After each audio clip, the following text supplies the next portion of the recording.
साथियों, अगर आप भी 25 फरवरी को अपना केमिस्ट्री का पेपर देने वाले हैं तो आज के इस वीडियो को आप पूरा देखना। आप सभी का बहुत ज़्यादा कमेंट आ रहा था कि भैया केमिस्ट्री में हमारी तैयारी बिल्कुल नहीं हुई है और ऐसा लग रहा है कि भाई केमिस्ट्री में हम फेल ना हो जाएं। तो बिल्कुल आप लोग अब टेंशन मत लीजिए। एक दिन का टाइम जो आपके पास बचा हुआ था, इसी टाइम में मैं आपको पूरा जितना भी इंपॉर्टेंट क्वेश्चन है, जितना भी टॉपिक है, मैं सब कुछ आपको प्रोवाइड कर दूंगा। बस आपको सारे वीडियोज को अच्छे तरीके से देख लेना है और अपना रिविजन करते जाना है। तो चलिए यहाँ पर मैं आपको बताऊंगा। यहाँ पर हमारे पास केमिस्ट्री का एक वायरल मॉडल पेपर है।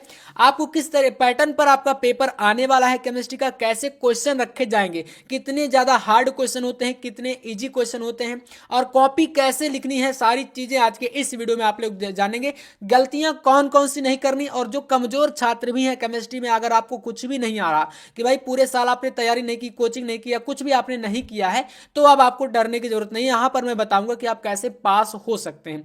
पूरा यहाँ पर कॉपी में सोल्यूशन मिलेगा इस पेपर का और एकदम वायरल मॉडल पेपर है। अच्छे से आप लोग इसको देखिएगा। तो यहाँ पर देखते हैं भाई, सबसे पहले देखो आपका पैटर्न।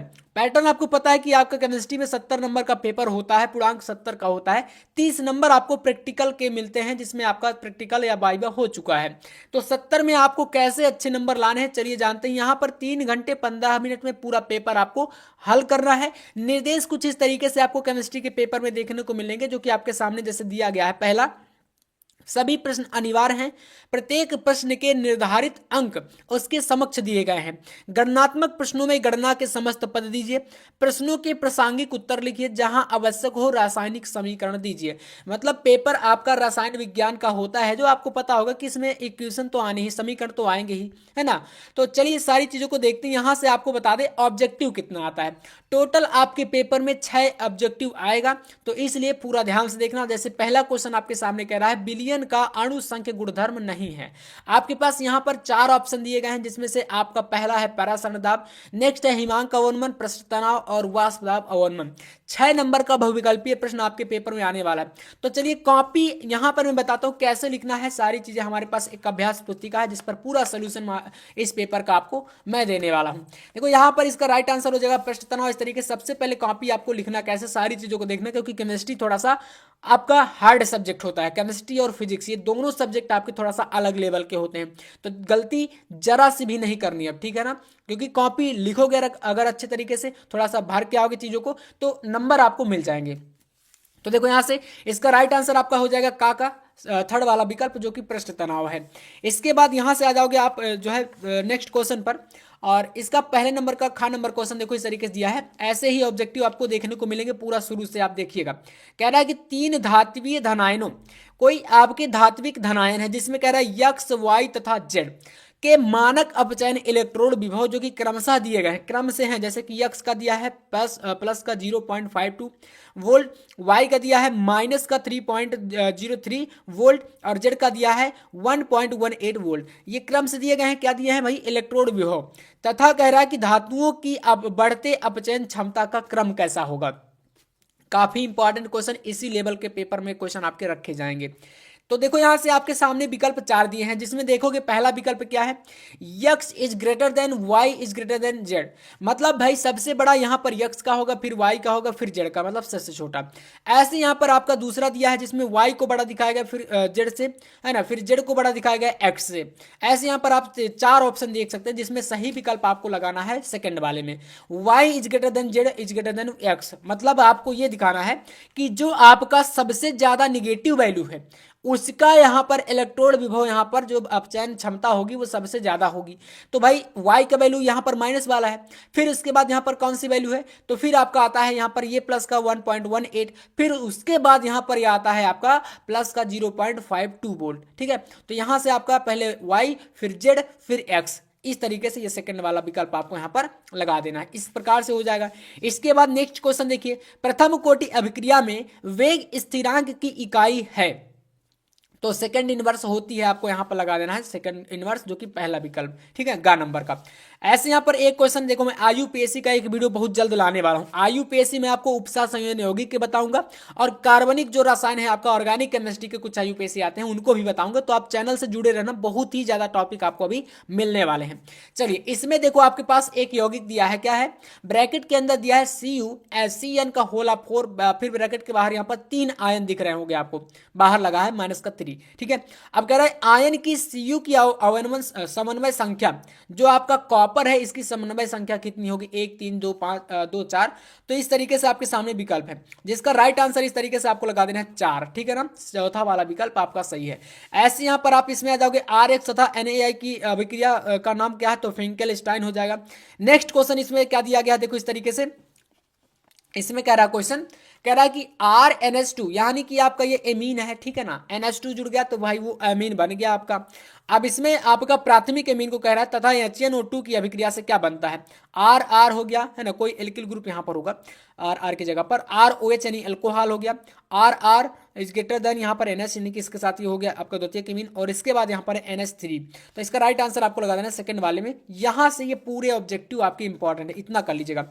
इसके बाद जो आपका स्टार्ट होगा भाई न्यूमेरिकल, यहां से आएंगे। देखो काफी सारी परिभाषाएं आती हैं, न्यूमेरिकल आते हैं, तो सारी चीजों को ध्यान से देखना। प्रश्न संख्या 2 में पहले में पूछा मोल प्रभाज को उदाहरण सहित समझाइए। देखो मोल प्रभाज क्या होता है, इस तरीके से आपको यहाँ पर डाल देना है प्रश्नोत्तर क्रमांक 2 या संख्या 2, और इसका लिखना है परिभाषा मोल प्रभाज का। देखो क्या होता है, किसी बिलियन में किसी एक घटक के मोलों की संख्या तथा बिलियन में उपस्थित कुल मोलों की संख्या के अनुपात को मोल प्रभाज कहते हैं। देखो मैं बता दूं, यहां पर मैं आपको कुछ चीजें देने वाला हूं, जैसे आपको क्या क्या परिभाषाएं पूछी जाएंगी बिलियन चैप्टर से। सबसे ज्यादा इंपॉर्टेंट अगर कोई है, ठीक है ना, बिलियन वाले से, तो वो आपका है मोललता का, मोललता की परिभाषा और इसका फॉर्मूला। दूसरा आपका यहां पर रहेगा क्या, मोलरता का, मोलरता का, ठीक है। तीसरा आपका होता है मोल अंश या मोल प्रभाज जिसे बोलते हो, मोल प्रभाज। ये 3 टॉपिक हैं जो कि भाई भूल कर भी मत भूलना, अभी नहीं पढ़े हो अच्छे से रिवीजन कर लेना। मैं आपको एक परिभाषा वाला वीडियो लेकर के आऊंगा और एक आपके नियम वाला। इस चैप्टर से ज्यादातर नियम पूछे जाते हैं, जैसे कि आपका हेनरी का नियम हो गया, बहुत महत्वपूर्ण है। इसके अलावा राउल्ट का नियम बहुत इंपॉर्टेंट, ठीक है, बिलियन चैप्टर से। उसके बाद वैद्युत रसायन में आप आ जाओगे, कोलराउस का नियम काफी ज्यादा इंपॉर्टेंट यहां से है। कोलराउस नियम के बाद आप आ जाओगे तो एक नियम और है जो कि है फैराडे के नियम। इसमें 2 नियम आपके आते हैं फैराडे के नियम। तो इन नियमों को बिल्कुल कर लेना, मैं एक वीडियो इसका बहुत जल्द दे दूंगा आपको, ठीक है। तो ये इतना टॉपिक बिलियन का बहुत इंपॉर्टेंट है, बाकी इससे जो बचेगा वो आपका आएगा न्यूमेरिकल। तो मतलब ये समझो कि पहला चैप्टर है जो कि काफी ज्यादा इंपॉर्टेंट है, तो आपको पूरा का पूरा जितना चीजें मैं बताता जाऊं उनको करते जाना। तो ये आपका मोल प्रभाज की क्या हो गई भाई, आपकी परिभाषा हो गई। इसके बाद एक न्यूमेरिकल यहां पर दिया गया कुछ इस तरीके से, जो कि यहां पर कह रहा है अभिक्रिया है, कह रहा है कि 2Ce4 plus plus CO gives two 2Ce3 plus, यहाँ पर आयनों की संख्या 3 है, फिर प्लस का CO2 प्लस का है। अब इसमें कह रहा है कि आपका E0 जो कि Ce4 प्लस से Ce3 प्लस में का मान जो कि यहाँ पर दिया है, E0 सेल बराबर इतना दिया है, कितना 1.89 वोल्ट, और E0 जो कि आपका CO2 प्लस से CO के लिए यहाँ पर दिया है माइनस का 0.28 वोल्ट। देखो विद्युत वाहक बल दिया है और एक आपका इलेक्ट्रोड और कैथोड पहचानना पड़ेगा, क्योंकि इसमें आपने एक फॉर्मूला पढ़ा होगा। फॉर्मूला का मैं एक वीडियो जब न्यूमेरिकल सॉल्व करने का एक वीडियो में डालूंगा, उसमें फॉर्मूले बता दूंगा सारे। तो देखो इस तरीके से आपको एक सूत्र याद कर लेना है। इसमें यहां पर सूत्र होता है आपका E0 cell equal to E0 cathode minus E0 anode. इसका एक न्यूमेरिकल 100% हर साल पेपर में आता है, तो आपको भाई छोड़ना नहीं है इस क्वेश्चन को, ठीक है ना। तो ये जो फॉर्मूला दिख रहा है सूत्र, इसको जरूर आप लोग याद कर लेना। E0 सेल बराबर E0 cathode minus E0 anode.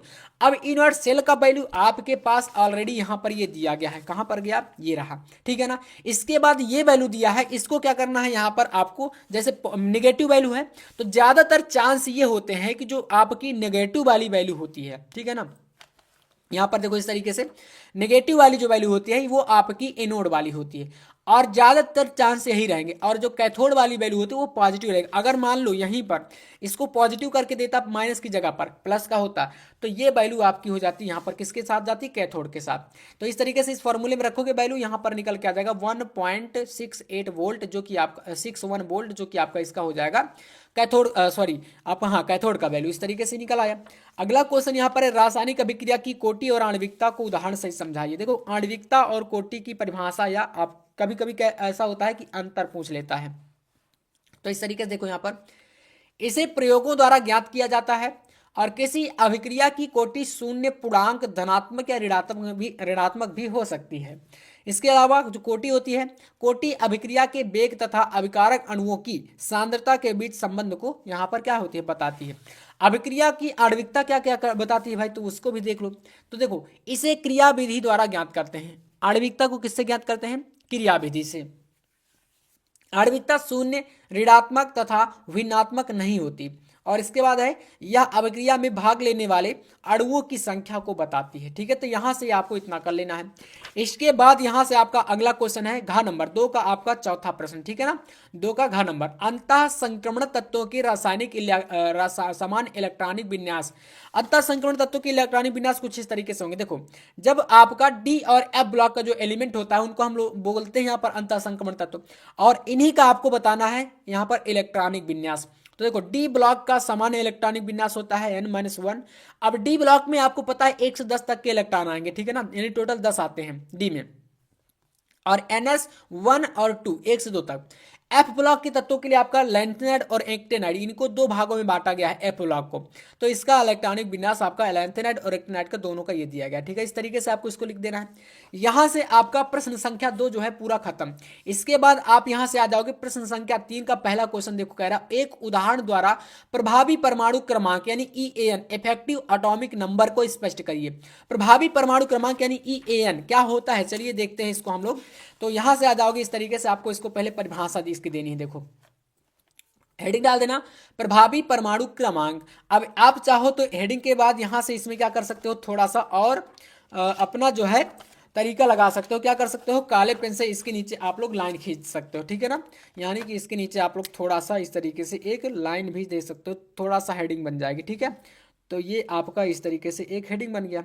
चलिए, तो प्रभावी परमाणु क्रमांक क्या होता है, उपसा संयोजन यौगिक के केंद्रीय धातु परमाणु में उपस्थित इलेक्ट्रॉनों की संख्या तथा बंध के बनने से प्राप्त इलेक्ट्रॉनों की संख्या की योग को प्रभावी परमाणु क्रमांक संख्या कहते हैं। यानी EAN एटॉमिक नंबर, और इसका फॉर्मूला होता है EAN का यानी इफेक्टिव एटॉमिक नंबर का, एटॉमिक नंबर यानी परमाणु क्रमांक minus oxidation number plus 2 into यहाँ पर हो जाएगा कोऑर्डिनेशन नंबर। ये सूत्र लगा करके आप किसी का भी जो है प्रभावी परमाणु क्रमांक निकाल सकते हो। इतना देखो, फॉर्मूला जो कि मैं कई जगह बताता हूँ, सूत्रों को ज्यादा इंपॉर्टेंट है, इनको आप लोग जरूर याद कर लेना। ठीक है ना, तो ये इस तरीके से। अब मान लो इसमें आपको निकालना है, ठीक है, प्रभावी परमाणु क्रमांक, तो क्या करोगे, पहले एटॉमिक नंबर लिखोगे। यहाँ पर देखो आयरन का, तो कुछ इस तरीके से आप लिखते चले जाना। फिर इसके बाद ऑक्सीडेशन, इसका नहीं ऑक्सीकरण संख्या जो कि इस तरीके से यहाँ पर -2 है, फिर यहाँ पर प्लस है, फिर 2 है, फिर यहाँ पर कोऑर्डिनेशन नंबर। कोऑर्डिनेशन नंबर यहाँ पर आपको दिख रहा है लिगेंड 6 है, तो यहाँ पर आपका 6 हो जाएगा। इस तरीके से इसका लिखोगे, पूरा निकालोगे तो EAN निकल के आएगा 36। ये कैलकुलेशन है। ठीक है, इस तरीके से निकाला जाता है आपका यहाँ पर EAN यानी प्रभावी परमाणु क्रमांक। चलिए, इसके बाद देखिएगा, यहां से क्वेश्चन आपके पास आता है ख नंबर, मोनोहाइड्रिक, डाईहाइड्रिक और ट्राईहाइड्रिक फिनॉल क्या है, इन सभी की संरचना का सूत्र लिखिए। देखिए, मोनोहाइड्रिक मतलब 1, ठीक है, डाईहाइड्रिक मतलब 2, डाई जहां आ जाए 2, और ट्राई का मतलब 3। तो देखो, सबसे पहले इनका आप लोग संरचना बनाना सीख लोगे और इसके बारे में जानना है। देखो, तो मोनोहाइड्रिक फिनॉल में OH समूह, डाईहाइड्रिक फिनॉल में 2 OH समूह, और जो ट्राईहाइड्रिक फिनॉल होगा उसमें 3 OH समूह आ जाएंगे। समूह में बेंजीन वाले के कार्बन पर जुड़े होते हैं। जैसे यहां पर आपके पास 1 बेंजीन, 2 बेंजीन, 3, ये बेंजीन की संरचना है, इस तरीके से बनाओगे। अब हम ये मोनोहाइड्रिक है, इसमें मैंने बताया कि 1 OH रहेगा, डाईहाइड्रिक में आपके 2 OH रहेंगे, ट्राईहाइड्रिक में आपके 1 2 3 OH जुड़ जाते हैं। ठीक है, ये अल्कोहल समूह ग्रुप होते हैं। ठीक है, फंक्शनल ग्रुप होते हैं अल्कोहल के। तो इस तरीके से इसकी संरचना आपको बना देनी है, जो कि सिंपल है काफी, यहां से आप आसानी तरीके से इसको बना सकते हैं। नेक्स्ट यहां पर संरचना के साथ बनाता। अगला क्वेश्चन है, एल्कोहल और फिनॉल की जल में विलीयता का कारण स्पष्ट कीजिए। यानी जो अल्कोहल होता है और फिनॉल होता है, ये जल में किस प्रकार से विलय होते हैं, इसका आपको कारण देना है। चलिए देखिए, यहां से ग नंबर क्वेश्चन का आंसर। तो ये इसकी एक संरचना ऐसे बनी है। ठीक है, यहां पर देखोगे तो आपके पास R ये आपके यहां पर एल्किल ग्रुप जुड़े हुए हैं, और इसमें OH हो गया, ये OH हो गया, और यहाँ पर H2O है, और यहाँ पर आपका O। तो ये एक संरचना के साथ यहाँ पर इस तरीके से आपको पहले संरचना बनानी है। उसके बाद यहाँ से आप आ जाओगे और इसका एक कारण भी बता दोगे। ये आप पहले वाला जो था वो आपने देखा तो H2O का था, यानी जल के साथ घुलने के लिए। अब यहाँ से आप फिनॉल के लिए तो आप अलग संरचना बना देना कि भाई ये आपका जो है फिनॉल के साथ कैसे विलय होता है। तो इस तरीके से यहाँ पर ये बेंजीन बना देना। अब देखो, एल्कोहल और फिनॉल जल के साथ हाइड्रोजन आबंध के कारण विलय होते हैं, बस इतना सिंपल बता देना, ये आपका जो है नंबर आपको यहाँ पर दिलाएगा। इसके बाद यहाँ से नेक्स्ट क्वेश्चन आ जाता है, जिसमें कह रहा है कि एंजाइम को परिभाषित करिए और इसकी क्रियाविधि, मतलब एंजाइम क्या होता है। सिंपल सा आपका परिभाषा का क्वेश्चन है। तो देखिए यहाँ से आपका दो का, यहाँ पर 3 का घ नंबर एंजाइम। कोशिकाओं में पाए जाने वाले जैव उत्प्रेरक एंजाइम कहे जाते हैं। एंजाइम की परिभाषा क्या है? तो कोशिकाओं में पाए जाने वाले जैव उत्प्रेरक क्या कहे जाते हैं? एंजाइम कहे जाते हैं। सभी एंजाइम रासायनिक रूप से प्रोटीन होते हैं, तो प्रोटीन होते हैं और इन्हीं को हम लोग उत्प्रेरित करते हैं अथवा विशिष्ट प्रकार की अभिक्रिया से ये जो है ये बनते हैं। जैसे क्रिया विधि की बात कर लेते हैं, क्रिया विधि पूछा था तो इस तरीके से आप इसकी क्रिया विधि बता सकते हो। देखो, एंजाइमों के कणों के पृष्ठ पर विशेष आकृति के सक्रिय केंद्र होते हैं जिनमें उच्च आकृति के अभिकारक अणु आकार फिट हो जाते हैं, जैसे किसी ताले और चाबी। ये ताले चाबी वाला आपने सिस्टम देखा होगा केमिस्ट्री में, और ये एंजाइम के अंतर्गत आपको मिला होगा। ठीक है, तो ये इस प्रकार से फिट हो जाते हैं कुंजी की तरह, इसलिए इस मॉडल को ताला कुंजी मॉडल भी कहा जाता है, एंजाइम वाले मॉडल को। ठीक है, तो इस तरीके से जैसे E plus S equal to E S, ये माध्यमिक यौगिक के लिए होता है, E S equal to P है ना, तो ये उत्पाद होता है, इस तरीके से बनता है। ऐसे इसको आप कर सकते हो। यहां से ये आपका सारा क्वेश्चन जो है प्रश्न संख्या 3 के हो गए।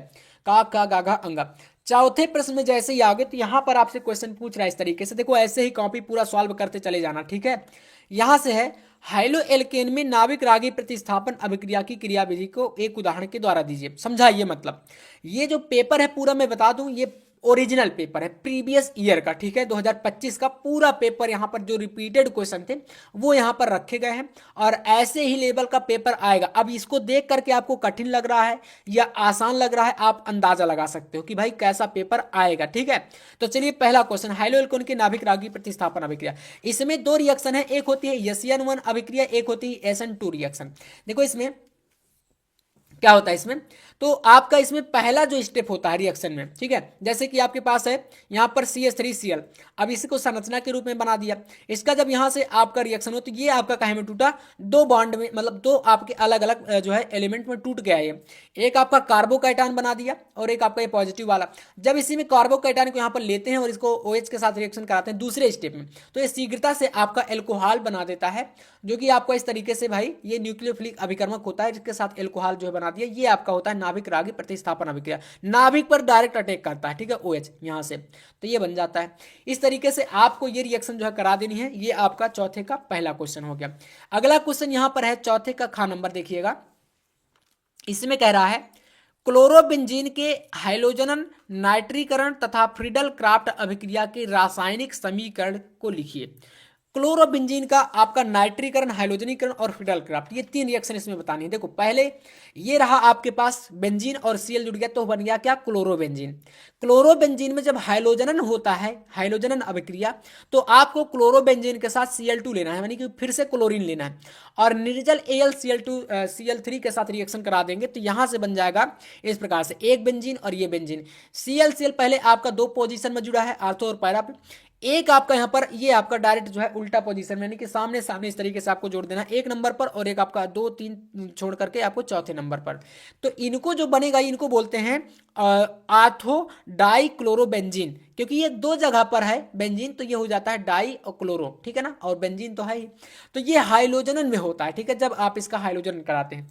इसी के साथ यहाँ पर पूछा है आपसे, कह रहा है कि भैया नाइट्रीकरण भी बताओ, फिर फ्रीडल क्राफ्ट अभिक्रिया। आइए, नाइट्रीकरण में देखिए क्या होता है। जब आप लोग नाइट्रीकरण कराते हैं तो कुछ इस तरीके का देखो यहाँ पर आपका बनता है। यहां से आओगे तो इसमें आप देख रहे हो कि आपका क्लोरोबेंजीन है, आपको HNO3 से रिएक्शन करानी है और जब इसमें रिएक्शन कराओगे सांद्र H2SO4 उत्प्रेरक के तौर पर यहाँ पर लिया जाएगा, तो इसके साथ ये रिएक्शन करके बना देता है पीक्रिक अम्ल, जो कि कुछ इस तरीके से, एक बेंजीन यहाँ पर भी है वहां पर भी रहेगा, Cl है ही। ठीक है, इसके बाद देखोगे तो NO2 3 जगह पर NO2 आपका बैठ जाता है। ठीक है ना, पोजीशन ध्यान देना। पीक्रिक अम्ल का ये फॉर्मूला होता है 2 पर, फिर 3 को छोड़कर 4 पर, फिर 5 को छोड़कर 6 पर, ऐसे आपको धरना है। ये होता है पीक्रिक अम्ल। इसी के साथ इसी प्रश्न में फ्रीडल क्राफ्ट अभिक्रिया पूछी गई थी। तो देखो क्या होता है, ये नेमिंग रिएक्शन है। मैंने बताया कि भाई नेमिंग रिएक्शन वाले भी क्वेश्चन बहुत ज्यादा मात्रा में पूछे जाते, तो इनको भी आपको ध्यान देना है। चलिए देखते हैं क्या होता है। देखिए, तो हेलो एरिन निर्जल AlCl3 की उपस्थिति में हेलो एल्केन से अभिक्रिया करके एल्किल एरिन बनाते हैं, है ना, एल्किल एरिन बनाते हैं। इसी को बोलते हैं हम लोग फ्रीडल क्राफ्ट अभिक्रिया। लेकिन इस अभिक्रिया में एक सबसे कॉमन चीज याद रखना कि भैया उत्प्रेरक जो होगा इसमें वो निर्जल AlCl3 ही होगा, ये चीज ध्यान देना है, ठीक है ना। तो ये आपका इस तरीके से होता है। यहाँ पर आप लोग जो भी चीज़ें कह रहा है वो ले लो और रिएक्शन करा दोगे तो यहाँ से आपका बन जाता है एक प्रकार से पूरा का पूरा ये रिएक्शन टॉलुइन, जो कि आपका ये होता है फ्रीडल क्राफ्ट अभिक्रिया। इसके बाद यहाँ से आप आ जाओगे नेक्स्ट, और यहाँ पर आपका ये जो क्वेश्चन है 4 का खा नंबर कंप्लीट हो जाएगा। इसके बाद यहाँ से देखो एक क्वेश्चन 4 का आपका यहाँ से गा नंबर, इसमें क्या कह रहा है प्रश्न देखिए। तो 4 के गा में क्वेश्चन कह रहा है कि ग्रिग्नार्ड अभिकर्मक की सहायता से, ग्रिग्नार्ड अभिकर्मक आपने सुना होगा इसका नाम, प्राथमिक द्वितीयक तथा तृतीयक एल्कोहल प्राप्त करने का रासायनिक समीकरण लिखिए। प्राथमिक एल्कोहल, द्वितीयक एल्कोहल और तृतीयक एल्कोहल कैसे प्राप्त करोगे आप लोग ग्रिग्नार्ड अभिकर्मक से, इसका समीकरण सिर्फ बताना है। तो चलिए मैं बताता हूं आपको इसका समीकरण कैसे देना। देखिए यहां पर आपको इस तरीके से लिखना है, ग्रिग्नार्ड अभिकर्मक की अभिक्रियाएं। फर्स्ट यहां पर हो जाएगा, ये आपके पास ग्रिग्नार्ड अभिकर्मक जो होता है MgVr ऐसे करके, ठीक है ना। इसमें R आपका जुड़ गया और ये आपका एल्किल समूह। इसमें देखोगे तो आपका पूरा ये जो रिएक्शन इस तरीके से होता है, आपका यहां से बनेगा भाई इस तरीके से, ये एक रिएक्शन के तौर पर प्रोडक्ट, और इसमें आपका जो है जल अपघटन कराया जाता है। जल अपघटन होगा किसके साथ, H+ यानी हाइड्रोजन और OH-। जब इससे रिएक्शन कराओगे तो ये आपका बनाता है प्राथमिक एल्कोहल, जो कि ये साइड में आपको दिख रहा होगा, ठीक है ना। C single bond H, single bond H और सिंगल बॉन्ड OH, और यहाँ पर आपका कोई एल्किल ग्रुप, ठीक है। तो ये OH जुड़ गया, मतलब आपका ये प्राथमिक एल्कोहल है। अगर आपको द्वितीयक एल्कोहल बनाना तो ये सेकंड टाइप का रिएक्शन आपके सामने है, जिसमें आप ये रिएक्शन कराओगे, यहाँ पर भी आपका ये ग्रिग्नार्ड अभिकर्मक है, और रिएक्शन कराओगे इस तरीके से तो आपका एक प्रोडक्ट बनेगा। फिर यहाँ पर आप लोग इसका H2O के साथ यहाँ पर मतलब अपघटन कराओगे, जल अपघटन, यानी कि जल अपघटन फिर से हो रहा है, तो यहाँ से बनाएगा ये आपका द्वितीयक एल्कोहल। जहाँ पर देख सकते हो R हो गया और ये आपका एक R यानी कि CH3 जुड़ा, तो ये द्वितीयक एल्कोहल हो गया। 2 एल्किल ग्रुप जुड़ गए तो द्वितीयक एल्कोहल। ऐसे ही तृतीयक के लिए बात करें तो यहाँ पर ये तृतीयक एल्कोहल इस तरीके से बनाता है, और यहाँ से पुनः से इसमें जल अपघटन कराओगे तो ये आपका इधर की तरफ यहाँ पर बना देता है तृतीयक एल्कोहल। और इसमें देखोगे तो यहाँ पर CH3 तीन जगह पर आ गया, क्योंकि आपका तृतीयक है ना, 3 अंश इसको बोलते हैं। तो ये आपका बन जाता है तृतीयक अल्कोहल। इस तरीके से पूरी की पूरी कॉपी लिख करके आपको आना है। नेक्स्ट यहाँ पर आ जाओ, देखो अगला क्वेश्चन कह रहा है 4 के घ नंबर में, एल्डिहाइड और कीटोन में विभेद मतलब अंतर करो और रासायनिक परीक्षण। तो चलिए इसका अंतर देखते हैं भाई। यहां पर आप देखोगे तो एक तरफ है एल्डिहाइड, एक तरफ है कीटोन। एल्डिहाइड में क्या होता है आपको पता है, क्रियात्मक समूह तो इसका होता है CHO। अब इसमें पहला देखो, सामान्य C परमाणु यानी कार्बन परमाणुओं वाले अम्लों में आसानी से ऑक्सीकृत होता है एल्डिहाइड। कीटोन क्या होता है, ये कम कार्बन परमाणुओं वाले अम्ल में ऑक्सीकृत होता है। एल्डिहाइड दूसरे में, एल्डिहाइड फेलिन विलयन से क्रिया कर क्यूप्रस ऑक्साइड का लाल अवक्षेप बनाता है। कीटोन कोई परिवर्तन नहीं होता इसमें। एल्डिहाइड में टॉलिन अभिकर्मक से क्रिया करके रजत दर्पण देता है, और कीटोन जो है कोई रिएक्शन ही नहीं करेगा। बस इतना फर्क है कि आपको सिर्फ टॉलिन अभिकर्मक ले लिए और फेलिन विलयन ले लिए तो आपके यहाँ पर रिएक्शन नहीं करेगा जो कीटोन होगा। इसका क्रियात्मक समूह होता है CO, है ना, C+O ऐसे करके रहता है। तो ये हो जाएगा इस तरीके का क्वेश्चन। इसके बाद यहां से आ जाओगे तो नेक्स्ट आपका जो है प्रश्न संख्या 5, देखो इस तरीके से क्वेश्चन दिया है।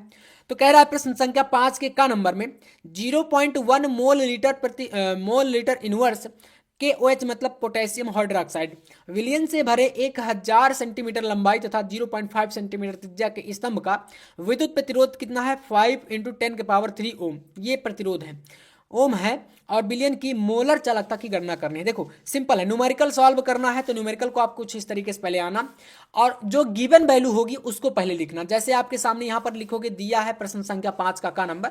अब क्या क्या दिया है यहाँ पर, यम आपके पास मतलब इसकी मोलरता दी है, ठीक है। यहाँ पर देखोगे तो ये दिया है आपके पास, फिर आपकी ये रेडियस दी है, आपकी लंबाई हो गई, प्रतिरोध यानी ओम आपका प्रतिरोध दिया है। तो ये सब हमने LR और रेडियस ये सब लिखा।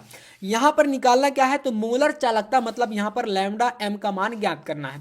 अब लैम्डा m मतलब कि मोलर चालकता, इसका सूत्र लगाओगे तो लैम्डा m = 1000 × K मतलब कप्पा मतलब यहाँ पर चालकता, तो कप्पा/m। अब कप्पा यानी चालकता बराबर होता है फॉर्मूला आपका 1/F यानी कि 1/RA × L। इसी फॉर्मूले को मतलब देखो वैल्यू को कैसे रखना है वो इंपॉर्टेंट है। आपको इस एक ही फार्मूले को कई फॉर्मेट में लिख सकते हो तोड़ करके। वही यहाँ पर फॉर्मेट अप्लाई किया है। कप्पा इक्वल टू यल, यल ऊपर चला जाएगा इसका और बटे में बचेगा आर इंटू ए, और इसी से कप्पा की वैल्यू निकलेगी। अब देखो ये जब चीज हमने निकाली, क्योंकि यहाँ से कप्पा बराबर आपके पास ये आया और यहाँ पर कप्पा ऑलरेडी है, तो इसकी जगह पर आप एल अपॉन आर इंटू ए इसको रख सकते हो। तो ये बनेगा आपका इस प्रकार का फॉर्मूला। अब ये जब फॉर्मूला बन गया तो यहाँ पर सारी वैल्यू आपको पता है, 1000 इंटू यल का वैल्यू आपके पास ये रखा है ऊपर, ठीक है। इसके बाद आर प्रतिरोध रखा है, ए आपका क्षेत्रफल है जो कि पाई आर स्क्वायर हो जाएगा। इसके बाद यहाँ से आपको क्या लेना है, एम, एम का वैल्यू ये पास आपके पास है। सभी वैल्यू को रख के यहाँ से कैलकुलेट करोगे और निकल के वैल्यू आपकी यहाँ से इस तरीके से आ जाएगी, ठीक है। तो मतलब आपको सिर्फ यहाँ पर फॉर्मूला इंपॉर्टेंट है, वैल्यू आप पहचान जाओगे आराम से। इसी तरीके से ये पूरी कॉपी यहाँ पर लिखी गई है। अगला क्वेश्चन भी एक न्यूमेरिकल टाइप का है और ऐसे ही पूरे क्वेश्चंस को सॉल्व करना है। जैसे कि यहाँ पर 5 किग्रा में संक्रमण धातुओं का आयनिक आकार कैसे क्या बढ़ता है ये पूछा गया, और अगले में इसी में एनन इंथैल्पी के बारे में भी बात की गई है। तो यहाँ पर देख सकते हो ये रहा। अगला क्वेश्चन यहाँ पर उपसर्ग संयोजन यौगिक के क्रिस्टल क्षेत्र सिद्धांत यानी सीएफटी। इसमें एक क्वेश्चन और इंपॉर्टेंट है जो कि है वीबीटी, जिसे को बोलते हैं बैलेंस बॉन्ड थ्योरी। बहुत महत्वपूर्ण प्रश्न है आपका उस चैप्टर से। इसके अलावा ये प्रश्न सीएफटी वाला, वीबीटी वाला और आईयूपीएससी, इस चैप्टर से यही 3 टॉपिक है जो कि सबसे इंपॉर्टेंट है। तो आईयूपीएससी का मैं वीडियो बहुत जल्द लाने वाला हूं आपके सामने। इस तरीके से पूरा हो जाएगा। यहाँ से प्रश्न संख्या 6 स्टार्ट है, जिसमें कह रहा है परासरण दाब की व्याख्या। परासरण दाब आपका राउल्ट का नियम, ये नियम के अंतर्गत आ जाते हैं। विलेय के मोलक द्रव्यमान का मान ज्ञात करिए। इन सभी क्वेश्चन में अथवा है क्योंकि ये लॉन्ग के हैं। इसमें अथवा ये रहा आपके पास अथवा वाला क्वेश्चन, इधर का स्क्रीनशॉट कर लेना है ना। और ये सारे क्वेश्चन में आपका 6 में खा हो गया, ये अथवा रहेगा इसमें। अब यहाँ से रासायनिक समीकरण दीजिए, जैसे कि आपको ब्यूटेन 1 ऑल से ब्यूटेनोइक अम्ल बनाना है, ब्यूटेन बेंजॉइल अल्कोहल से फेनिल एथेनोइक अम्ल हो गया, ऐसे क्वेश्चन, ठीक है। 7वां प्रश्न है, कह रहा है डाईओजोनियम लवण के विरचन की विधियां यानी रासायनिक समीकरण इसमें देना है। इसी का अथवा क्वेश्चन आपका रहेगा ये वाला। तो इस तरीके से है। टिप्पणी पूछा है यहाँ पर न्यूक्लिक अम्ल पर, प्रोटीन का विकृतीकरण पर। तो क्या होता है जब कैसे प्राप्त करेंगे आईयूपीएससी, इस टाइप के काफी सारे क्वेश्चन रखे जाते हैं जो कि मैं आपको बताऊंगा। कॉपी लिखने का तरीका इस तरीके से आपके सामने है।